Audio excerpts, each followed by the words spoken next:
भारत रत्न स्वर्गीय अटल बिहारी वाजपेयी जी की आज पुण्यतिथि है। जम्मू ज़िला की तरफ से जहां कार्य रखा गया है उनकी पुण्यतिथि पर जम्मू ज़िला के जितने भी हमारे कार्यकर्ता हैं, चाहे वो मंडलों के कार्यकर्ता हैं, चाहे वो स्टेट के कार्यकर्ता हैं, चाहे जिला के कार्यकर्ता हैं, सब जहां उपस्थित हैं। और हमारे बीच में हमारे उपाध्यक्ष जो भारतीय जनता पार्टी के युद्धवीर सेठी जी, हमारे बीच में सत शर्मा जी पूर्व अध्यक्ष और पूर्व मंत्री रहे, सब ने आज जहां अटल जी को श्रद्धांजलि दी है। अटल जी का जीवन जो है वो ग्वालियर से शुरू हुआ। अटल जी 6 साल के कार्य बाद उन्होंने एज ए प्रधानमंत्री भारत के प्रधानमंत्री के रूप में निभाया।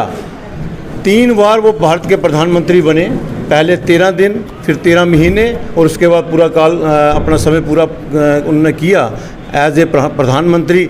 अटल जी एक नेता होने के साथ साथ समाज सेवक भी थे और एक कवि भी थे, और उनकी कविता जो है वो समाज में एक अपना ही एक दृश्य देती हैं। अटल जी का कहना था कि हम दुश्मन ना पालें, हम दोस्त बनाएं। उन्होंने पड़ोसी देश के साथ भी दोस्ती निभाने का वादा किया, दोस्ती निभाने का काम किया। अटल जी ट्रेन पे बैठकर पाकिस्तान भी गए, पाकिस्तान के साथ दोस्ती निभाने का। अलग बात है कि पाकिस्तान को ये बात रास नहीं आई। अटल जी का कहना था कि हम जहाँ भी रहते हैं अड़ोस पड़ोस के साथ हम अपना दोस्ती बना के रखें, उनको साथ लेके चलें। अटल जी का एक ऐसा विजन था। अटल जी उस समय प्रधानमंत्री बने जब भारत में भाजपा की पूरी सरकार नहीं थी, लेकिन उन्होंने सबको साथ लेकर, कितनी पार्टियों को साथ लेकर भारत का नेतृत्व किया। अटल जी अपोजिशन में रहे, उन्होंने अपोजिशन में ऐसा काम किया कि जो विधान के खिलाफ ना हो, जो समाज के खिलाफ ना हो, जो ऐसा कोई अपशब्द ना उनसे मुंह से निकला होगा कभी कि उन्होंने कहीं देश के बारे में कोई ऐसी वैसी बात कही हो। अटल जी समाज को सेवक भी थे और उन्होंने हमेशा समाज की सेवा। जब जम्मू कश्मीर की बात आई और जब श्यामा प्रसाद मुखर्जी ने जम्मू कश्मीर में एंटर करना चाहा तो अटल जी उनके साथ थे।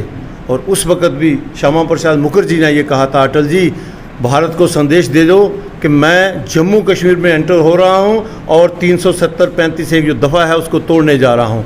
लेकिन बदकिस्मती से श्यामा प्रसाद मुखर्जी का देहांत हो गया, जिसकी वजह से ये काम अधूरा रहा। और वो काम जो है अटल जी के दौरान भी चलता रहा, लेकिन हमारे नरेंद्र भाई मोदी जी प्रधानमंत्री उन्होंने पूरा किया।